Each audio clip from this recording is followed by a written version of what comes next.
Hey y'all, what's going on? It's Barb Meets World, and we are back again to discuss this week's episode of The Real Housewives of New York City. This is still season 15, episode 4, Match Point of No Return, honey. Oh my. See, the shade is already starting, and we haven't even been here for one full minute. I did not mean to show that picture of Ashley's bunions, but nonetheless, we're going to keep on pushing through. That was not on purpose, y'all. How are you guys doing today? How are you guys doing today? It's hump day. I'm feeling good. I am here to discuss this episode, but I do need to open up this live with giving you guys a disclaimer. We're on episode 4 now, y'all, and it's like a struggle for me to get through watching these episodes. So I already believe that or I'm under the belief, I should say, that production, the network, everybody's seeing this, and is it giving flop for you guys? Because it's looking floppish for me. Like, I'm bored when I watch episodes, and it's just not giving what the girls requested it to give. But I just had to throw that out there to kind of gauge your temperature of you all, and kind of see where you guys are at, being as though it is episode 4 now. But without further ado, y'all, go ahead, hit the like button, please, and thank you. It helps me in terms of the algorithm and helps me attract new subscribers such as yourself. And if you are not a subscriber yet, I don't know what you could possibly be waiting for, but go on ahead, hit the subscription button, become a Barb's babe. I would love to have you. Also, I would love to hear your thoughts and opinions on the episode, on the season, on my commentary. I love to know it all down in the comment section below. I do respond to my comments, so let's keep the conversation going down there. And also, if it's not too much trouble, to ask you guys to share me with all of your folks. Thank you. Hey Kevin, how are you today on this lovely Wednesday? I hope you're feeling fabulous, because I know I am. Always a good time to see you come up in here. But y'all, I really don't have a lot of notes at all for this episode. I do have a couple things I would like to point out and kind of talk about in greater detail. But for the most part, this episode, they were still in the Hamptons, and we pick up with them en route to play tennis. And they were like talking about like lactating and whatnot. Don't really care too much. Rebecca, every time she does chime in on the conversation, it's like a weird addition to the conversation, or it's just like something that's random or bizarre. And I don't know, maybe that's just me, but that's just how I've been feeling lately. That whenever she does jump in, it's just like, girl, why are you? I just can never figure out why she's here. And I don't like that, because this cast, I mean, and pretty much no cast, like, we should never have these characters that are, or cast members, I should say, that are just kind of there taking up space. Like, and right now, that's what she's giving. If you guys disagree, let me know. If you agree, let me know. But they get to the tennis court or whatever. And did you guys pick up on how flirty Aaron was being? Mighty funny, mighty coincidental that she's giving off this type of energy to the tennis instructor. But like last season's Aaron, I don't think would it even like bat an eye at anybody else. So I feel like that was telling in terms of where she is with her marriage and the issues that they're having behind the scenes and all that. Just thought I'd bring that up. And Brynn is picking up on how standoffish Sai is, and she's kind of confused as to what's going on and why she's getting the cold shoulder from like Sai and Ubah specifically. And she says that just because she doesn't react doesn't mean it doesn't affect her, and it's making her resentful. And I'm just like, this entire episode, y'all, Brynn was sulking with her booty on her back, expecting somebody to come and, scoop her up and just do what she wanted them to do and kiss her behind. And I don't maybe that works for them, but if I was there, that would not work for me. Those type of mind games don't work for me. And it wasn't even like they were being rude to her as much as it was just like, okay, we just, had something go on. I'm keeping my space, you keep your space, and, we'll discuss it at a later time. That's kind of what it was giving for me. But she was just so butthurt the entire time. And it was honestly pissing me off. Like, she was resentful towards them for that. I was resentful towards her for acting like that and causing us to have to watch it for an hour. Yeah. Okay. And then we get this like flashback scene of like Sai coming in to ask Aaron to borrow a sweater. And just as I said before, it wasn't that Sai was being rude to her or anything like that. It's just, girl, like, I'm not feeling you right now. So I'm gonna just, keep it cute because we have to be on this ensemble cast. We have to be amongst each other in a shared house right now. So I'm just doing the best I can to keep it together so I don't blow up on your ass. That's kind of how I felt. But Rebecca give record scratch vibes. Yeah. It's just like whenever she speaks, it's just like, what are you talking about? Brynn can feel she is being dusted by Ubah and Sai, and that's perfectly okay with me, especially between her and Ubah specifically, because of what she decided to come up out of her mouth and say at the end of this episode. And we're going to get into it. If you watch the episode, you already know what I'm talking about. And we're Yep. Let me just breeze on through this so we can get to that part. Racquel, we found a bit more about Racquel. We found out a bit more about Racquel this episode. And it's like, honestly, I felt bad because it's like, it did pull on my heartstrings at first and everything. But at the same time, it was like, girl, well, to be honest, I couldn't even really get fully into it because Brynn had pissed me off already by this point. But nonetheless, we find out that her last name is not her father's last name or her mother's last name. And that's because it's a French last name. She's Puerto Rican. And that came about because her father never played a big role in her life, a role at all, really. And when she tried to contact him, one day or whatever, his wife, I guess, picked up the phone, and you guys can probably assume what came of that. And he called her back and was like, yeah, don't contact me anymore, pretty much. And doing that to a 11-year-old child, or however old she was at that time, yeah, that's going to stick with you, and that's going to have a traumatic impact on you. Yeah. Yes, it definitely will. So she shared that, and was it Brynn and Jessel, or I was on the other side of Brynn? I can't quite remember, but she was telling Brynn this. Of course, Brynn is empathetic because she's empathetic because we know that Brynn also had an extremely traumatic upbringing as well. We learned about that last season. And so fast forward to Thanksgiving, I want to say when she was 12 years old, the father's brother found out that he dismissed his daughter and checked him on it. And from there, that's when he reached out to Racquel again and invited her to Thanksgiving, which she says that, like, looking back on it and everything, like, he was like a total like dick to her. And she had met one of her brothers and sisters, and like they took a picture, like, like the like y'all know, like these, I'm assuming she meant like these little things. I collect these. Like, I know a photo booth hate to see me coming. Yes, because honey, I'm always going to grab somebody and go take me a photo booth picture. I have like this like wall on, you can't see it right here. I'll take a picture and probably post it on my community tab, but I collect these and I like hang them up on my wall and stuff like that. I have so many. Nonetheless, he apparently like cut it and was like, here, and peace. And that was the last time she dealt with him. And she was like, don't want his last name. And when she went to tell her mom that and to take her mom's last name, her mom was also like, yeah, my dad is a dick too. And so then they started shuffling around in the family history and landed on her current last name, which I'm not even going to try to say right now because I don't want to butcher it.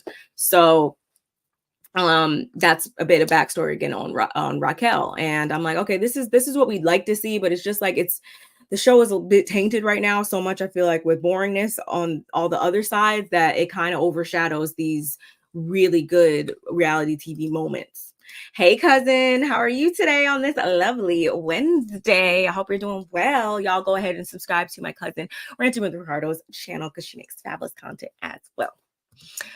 Yes, the angry black woman, the black angry woman comment confirmed Brynn is a biracial Karen. Yes, yes. Remember, she's black and Irish, and I'm gonna wait till we get there, because Kevin, that pissed me off like no other. It really did. Oh, hey Greta, thank you for subscribing. I really appreciate it. Yes, welcome, welcome to the channel. Love having you here. But yeah, I'm just like so over Brynn in this moment, y'all. Nonetheless, that was really it for that first scene. Then in the van, or I should say, Erin FaceTimes her dad upon Ubah's request, which I'm not gonna lie, that kind of did make me a little teary-eyed and stuff, because if you guys don't know, Erin's dad did pass away. So it was just like seeing that interaction on camera and then knowing like he's not here in real life and stuff like that. And although Erin has had her moments that I've disliked her, her dad seemed like a cool guy last season. So I don't know, it was just sad to me in that moment. When they get back home, we find out that they're all going to be preparing individual dishes to all come together and like a potluck type of situation, pretty much. And it's Jessel, Sai, and Ubah that are going to be going to the store. Brynn's not going with them because everything I just said, right? And Brynn, then when Erin comes in to check on her in her room, y'all, why was Brynn talking about I just want to go home? Yeah, I just want to go home. And I'm just like, the whole time I'm thinking, like, why the is she even crying? Like, why are you crying? What is there to cry about? Like, what is your like it's just she wants to play she was very much playing the victim, I feel like, throughout this episode. And it's just like, oh, just because now people are calling you out for your messiness and you orchestrating all this mess in between these two people and these two people and these two people, it's oh, I need to boohoo cry. And I feel like since she's the one that brought race into it, I don't care, I'm gonna go there. She's really playing into a certain other stereotype, being as though she is a white passing. I didn't know that she was biracial until last season when she said something or whatever. So it's just like almost like she weaponizes her blackness when it's convenient for her. And I can't jive with people like that, y'all. I'm sorry, I can't. Like, don't fill this role or ride the fence and then fill this role when it's convenient for you. Like, don't be a flip-flop. Either you're going to embrace all the sides or don't bring up anything. Like, don't no. I dislike Brynn each episode. She can dish it yet cannot take it, then wants to leave the house. The biggest attention whore, period. Yeah, and it's almost like a bit of that too, in my opinion, where it's like if everybody's paying attention to this over here, she always has to say make some sexual innuendo or some stupid joke, or try to also produce the show as well, because we got a little bit of that too, which we're going to talk about. And it's just like it's not landing with some of us, clearly. Brynn, it's not. When it's not about you and what you orchestrated, it's an issue for you, and I don't like that. When Brynn said, Ubah, that your man will not want to marry an angry black girl woman, had me ready. Yes, it had most of us ready to fight Greta, if I'm not mistaken, because as I just said, she conveniently weaponizes her blackness when she's trying to insert her own narrative into things, and I don't like that. Yes, the angry black woman comment has been off too. I agree with Ubah. Brynn is incredibly condescending. She grates my nerves, and does every week. Brynn plays the black card for convenience. Sorry, not sorry. No, there's no reason to be sorry, because she introduced this. So we're only going to just point out what we see, and it's quite clear as day the type of person that she is. And honestly, if I was like, there would just be no coming back. If I was anybody in that group, I would be over her because okay, y'all. And again, it's like, why are you crying this entire time? She sat up in that bed sulking the entire episode, y'all. Like, girl. So while they head off to the store, Jenna, or I should say before that, Aaron is trying to, comfort her or whatever, because she's been the victim of a pile-on before too last season. And I'm just like, Aaron, you're better than me, because I would just been like, as she said, like, take a nap. Like, I'll just be like, yeah, take a nap until tomorrow, until we actually I'll help you pack your bag. I'll take him downstairs. Yes, you can go home. I'm good. Like, I'd be so good off of her. So then she actually does get up and offers to help Jenna cook her dish or whatever, and starts telling Jenna how she wants to go home as well. And I'm like, they again are better than me, because I'll be like, I don't even need you to be in the kitchen with me cooking. Like, I don't even want no parts of you, because it's just the whole woe is me thing is exhausting. Oh, it's so exhausting. And I want to say it's safe to say that, Jenna, you don't know how to cook, and that is a-okay with me, ma'am, because we do not look to you. We do not look to Jenna effing Lyons for culinary advice, y'all. We look to her for, we don't need another Rachel Ray. We do need our fashion expert leaders, though. So just stay over there in that industry, Jenna, and we're good. We're good. We're good. We're good. At the market, they're all grabbing what they need, and it's clear Jessel never goes into the grocery store, just like she never goes into the subway. Wasn't surprised there at all. Were you guys? I wasn't. So they were talking about like eggs and the price of stuff or whatever, and so then she segues it over to how, she has her embryos on ice right now. She got about 6 or 7. And we know that she does want to have a baby girl. That's been kind of like a point of contention between her and Pavi right now, because he is, and she explains it to them in this moment, that she's paying what, $1,000 to keep him stored every month or something like that in Beverly Hills.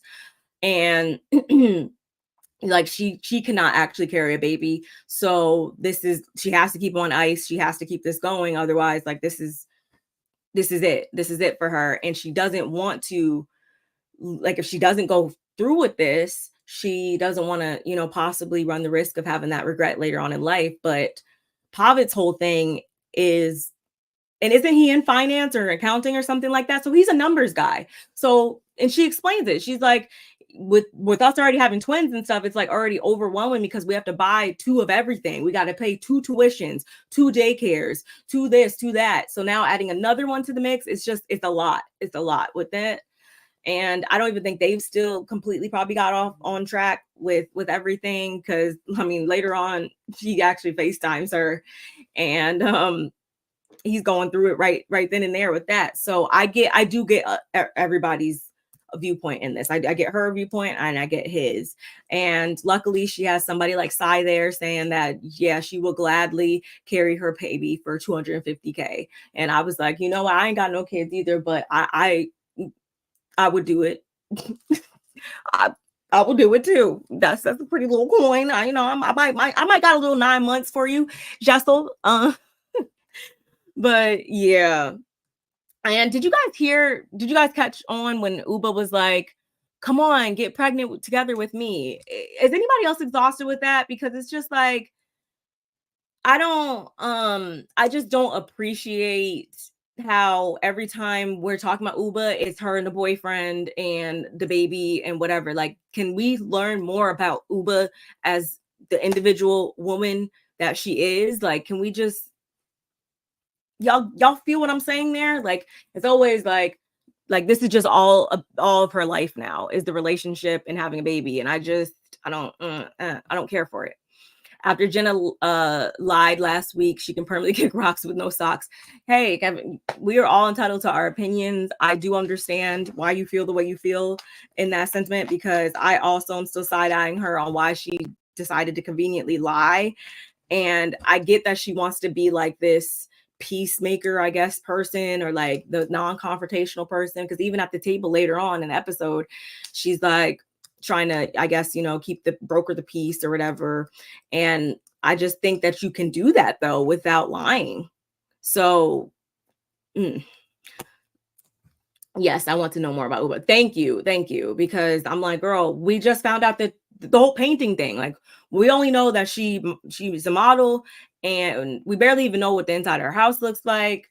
We don't really even know what she does outside of modeling and stuff. We know about the the hot sauce, but we haven't heard anything about, like, are you guys are you expanding the business with that, or what? Like, what is going on? She hasn't really talked about Ubah. Pavitt does not want any more children. Jessa is Pavitt's beer. You think so? I don't. I think that I won't speak about their marriage, like them two and that part of it, because I mean, ultimately we don't know. But yes, it's clear that he's good where he's at with the kids right now, and I just think that they're both so different and so just fixated in what they both like and dislike in life and stuff like that. I do feel like it will be a hard not to crack with that one. Because it doesn't seem like he's budging at all. It really doesn't. Back at the I already said that. Back at the house. Racquel, she jumped on the grill. Sai was making platanos. Jessel was learning how to peel potatoes. Like, they were all just in the kitchen cooking, right, y'all? And I was just thinking, like, you all are not about to mess up this food, because I take cooking way too serious. I don't like people in the kitchen with me, honestly.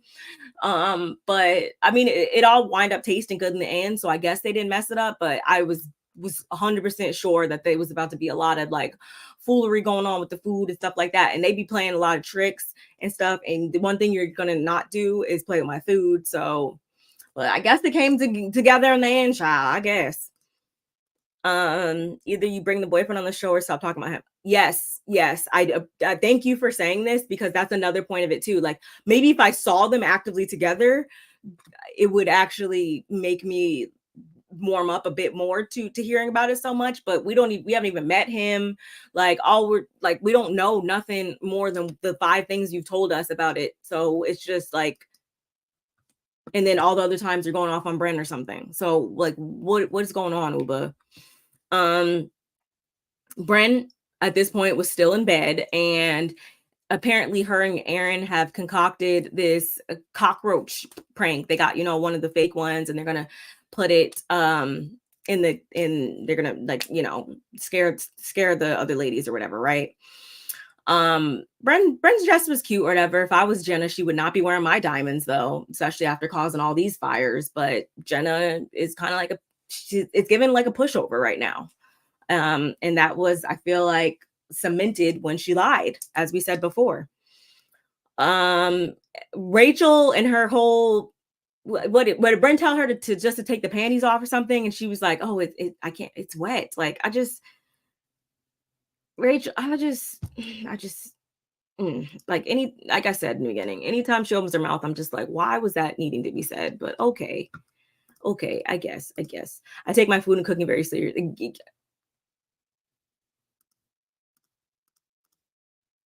Thank you. Y'all get me. Okay, thank you. Y'all get me.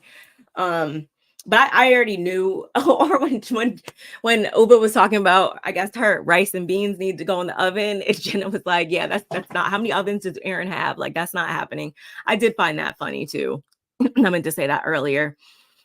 Then they play, like, they're eating, like I said before, it was good enough. Jenna, latex, who cares? Of course, that was Brynn commenting it. You see, again, another sexual, like, type of comment, whatever, commenting on Jenna and how she was giving dominatrix at the dinner because she had on latex. It's just like, girl. And after talking about Aaron flashing taxi drivers, because apparently that's what she used to do in the day, they were playing a little game of Never Have I Ever. they decide that it's time to do the whole cockroach prank and stuff. So they put it into the dish that Jenna made, which is the palova, I believe it's called. It's the dessert dish, which turned out, again, good according to them. And so they're all digging in and stuff. I feel like there was a lot of sharing too in this episode of stuff. And I'm like, don't put your mouth on. Anyway, so it's actually Jessel that finds it on her plate, and she's like, what? Oh my, I saw these legs, like, and then they all start like laughing and screaming and stuff. Ubah runs off, and she's disgusted, like through and through, to the point she literally was throwing up in the toilet, y'all. And so then when Sai went up to like check on her or whatever, she realized she's throwing up, and so then that makes her throw up, like projectile vomit is happening. And then Aaron goes up, and they all go up, they're still laughing and stuff, and it's just like, it takes this nastiness for you guys to come together. Like, go figure. But Aaron's like, in my bathroom? Like, in my bathroom. I would have said the same thing. Like, you got your own, of all bathrooms, you come in my motherfucking bathroom? Like, girl. And I also peeped Brynn pulling Ubah's hair back at this point. So I was like, okay. And come to find out, or should I say, I'll leave that for this last little scene. The next morning comes, Aaron coordinated a chef to come and cook them a nice big breakfast to see them off. It's the final morning and stuff. And we found out a little bit more about Racquel, that she didn't just have a baby, but she had a baby soon enough to the point that recent enough to the point that she still plans to breastfeed until the child basically comes up and does the whole like, me want milky booby, like, and pulling on her shirt type of thing. That's just, she likes to just breastfeed. I've heard of people like getting to like 1 year and that being a big deal, or, you know, doing it as long as they can or whatever. So I'm not going to sit here and judge everybody for that, but I am going to judge her for that because she just seems kind of just like a different type of person. And I'm just, yeah, which also made me realize why they were talking about lactating before, because I don't follow Rebecca Minkoff. I don't know anything about her or whatever. So I don't ever understand why these conversations are happening. This is when Jessel calls Pavitt, who says he's been holding the fort down. She's going to relieve him when he gets home. He's like, I call BS. And the son also backed him. One of the twins also backed him up on that too. Like, Mom, you always be sleeping. Like, and honestly, Jessel, I'm sorry. No shade, but I do believe, yes, you be sleeping and you just don't got it to do sometimes. I could definitely see that happening. I can. Because Jessel just be in her own world. Like, she's kind of like, for the most part, I guess I'll say like harmlessly ditzy, and for the most part, but ditzy nonetheless. And it just, I guess, it works for her. And so I could definitely see her being a person that, yeah, exactly how Pavitt described it. The breakfast did look delish though, y'all. It did look delish. And this is strike number however many, again, for Brynn. When she was trying to produce how Rebecca was showing up, telling her,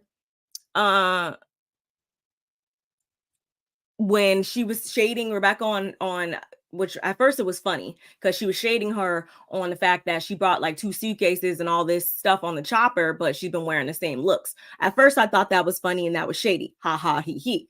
But then that turns into her telling her and coaching her about wearing, like, if she ever comes up and says anything about her wearing the same clothes again, she should respond by saying, I have a clothing brand, and whereas you just sold sweatshirts at BravoCon or something along those lines. And I'm just like, why are you telling her this?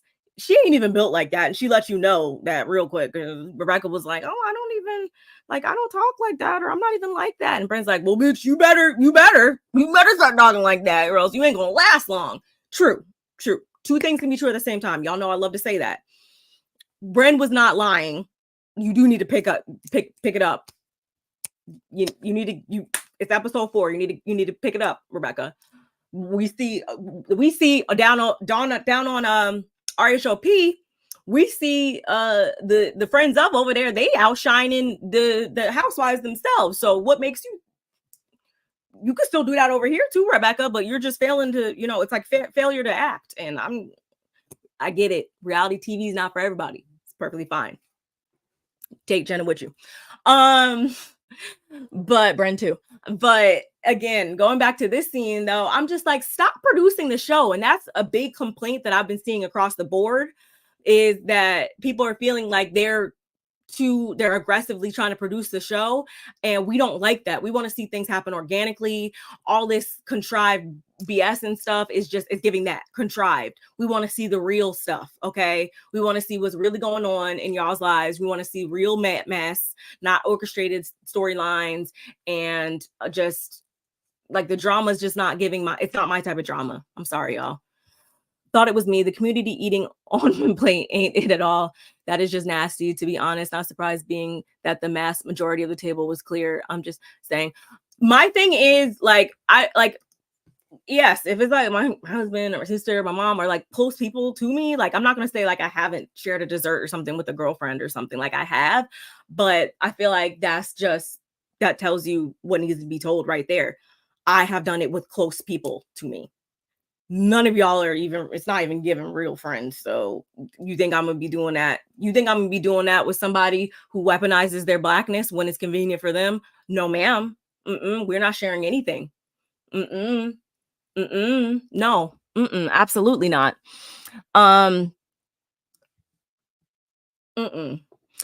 So at this point, Ubah comes up and hugs Brynn from behind, and I'm like, what? Did I miss something? Like, and apparently last night, Brynn and Ubah had like an I love you moment.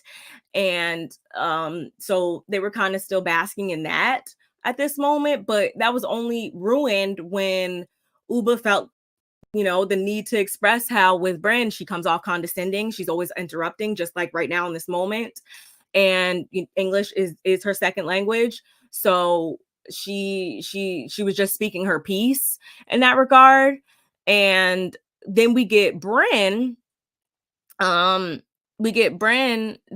start to kind of go back and forth a little bit, but when Ubah was like, she doesn't scream or get mad at people unless you matter to her, I was like, okay, I can empathize with you on that one, because ain't nobody gonna get up under my skin if like I don't even like you mean nothing to me. What do I look like allowing you to get under my skin? I'm cool with that. I got that. But Jenna was like, wait, isn't this supposed to be a happy moment? Because then they started to kind of go back and forth because Brynn almost interrupted her again.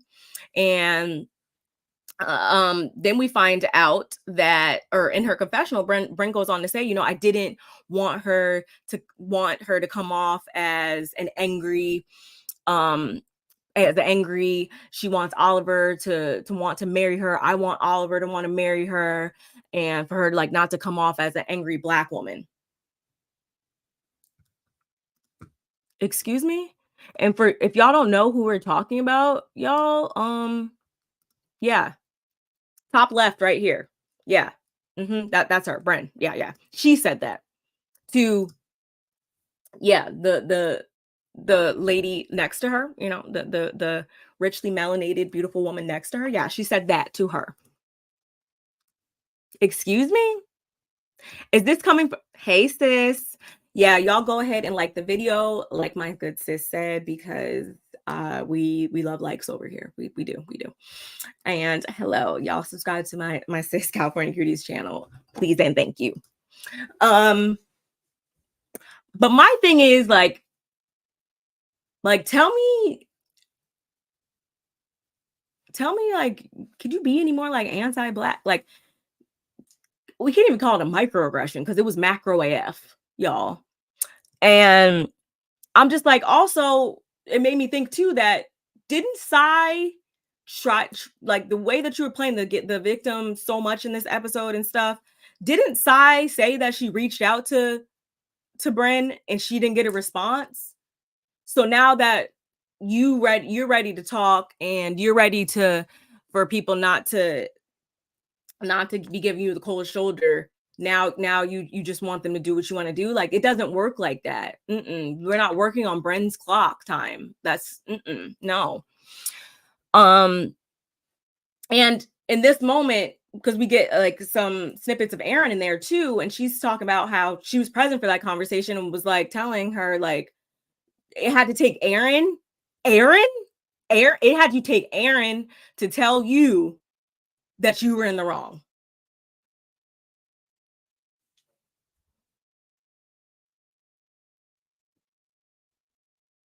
And it's also the fact of the matter, you're telling her this and you're using it, the justification of, oh, like, because I want Oliver to want to marry you and blah, blah, blah. So you're telling her this, you're policing her conduct in order for her to appeal to someone outside of her race. And do you think that's okay to say?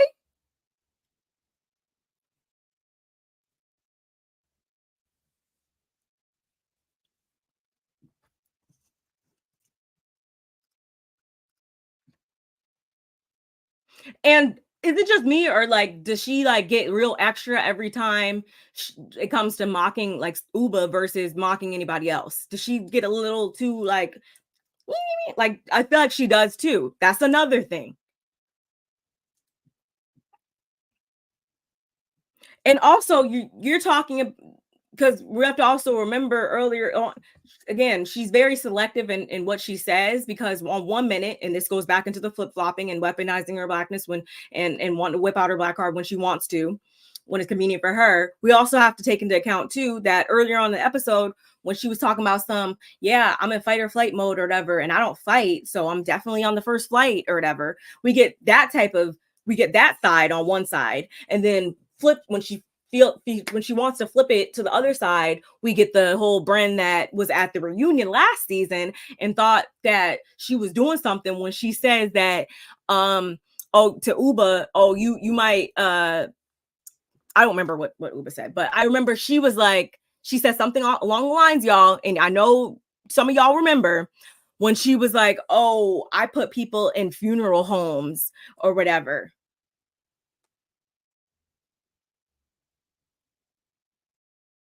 Pick a side,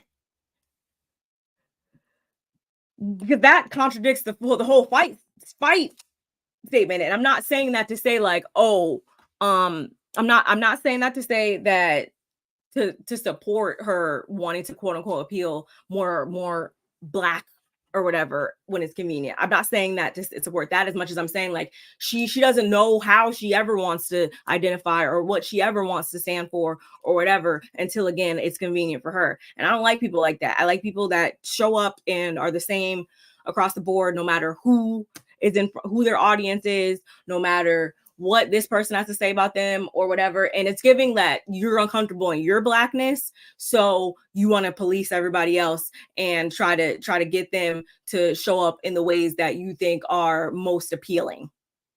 And I don't like that, y'all. I really don't. Yes, Sai previously reached out to Brynn by way of text. Remember, it was mentioned by Sai in a previous episode. The message was marked red. Yes, you left Sai on red. And so now, fast forward to now that she not really trying to fool with you too much, it's all woe is me. I'm so sad. I'm just gonna go home. It's making me resentful. Like, stop it. And even in this moment, I also feel like in this moment, Aaron should have said a little bit more instead of saying like calling her out for like breaking down and stuff. Because I also felt like that was Aaron trying to produce this moment too. Like if she want to break down, that's how she feels, and let her break down, whatever. But it's just like I can't do it. I can't do it with her, y'all. And I would have been sighing this moment. Are we going home after this? Please, can we? Like that would have been me. I would have. Well, first of all, so I drove there. I would have already been in my car. I would have been eating my food in the car, probably. Like, okay, my bags are already like high 10 by 10, bitch. But Brynn really lost. If I had any cool points left for her in the cachet, which I don't even think I had, maybe there was some loose change down there. She definitely lost every last one of them with that ridiculous comment and her ridiculous antics throughout this entire episode. And she deserves all the backlash she's getting online. I don't care. But y'all, that's all I got for them. I'm still keep thugging it out for y'all, but I'm gonna need them to really pick it up. I don't see that happening, but I'm gonna need them to really pick it up, and I'm gonna need people to start calling people out for real, and holding them to that period. But I hope you guys enjoyed my commentary. I enjoyed y'all in the chat, as I always do. Don't forget to like the video if you have not already. I will be back. I'll actually be back tomorrow. We'll be back tomorrow with the Coastal Critiques panel for The Real Housewives of Salt Lake City. I also did my recap and review for RHOP this week, so you can check that out as well, y'all. And yes, don't forget to keep, subscribe to the channel, keep liking the videos up, keep commenting, all the things. I enjoyed you as always. And yeah, that's all I got, y'all. Bye.